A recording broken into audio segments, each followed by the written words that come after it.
The Kentucky Derby, you know what? It has a really rich history, dating all the way back to 1875, the very first run for the Roses. Yeah, that's right. And at the Kentucky Derby Museum, a powerful exhibit is shining a spotlight on a group that's helped shape horse racing for generations, Latino jockeys. Gabe Gonzalez joins us now live from the backside to take us through all of this history, the halls of history. Gabe, good morning to you.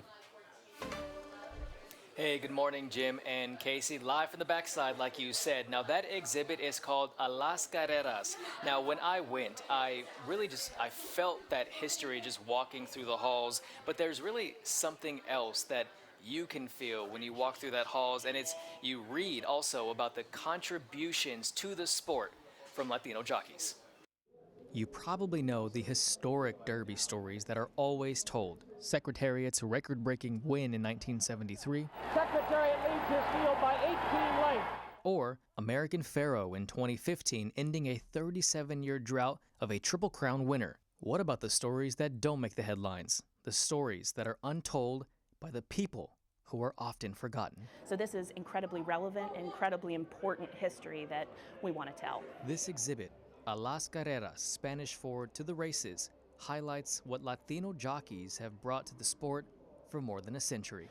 All of these different pieces of the horse industry in America, Latinos and Latinas, they plug in perfectly into that history, and yeah, they're the engine.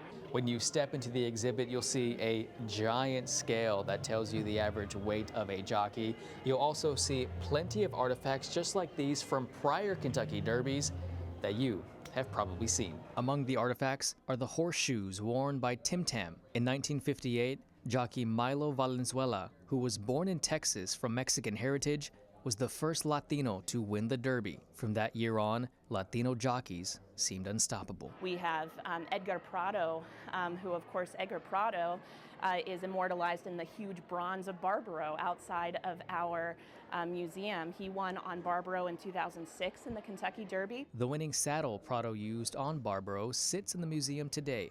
The exhibit is fully bilingual, making it the first of its kind. Having that accessibility to this exhibit, to this history, was really important to us, to be able to make sure that everyone was getting to experience this story, this incredibly inspiring story, in their own language. For Hispanic visitors, myself included, there's a sense of recognition, of finally seeing yourself, not just on the backside of history, but in the walls. I kind of like this fit. Where we belong.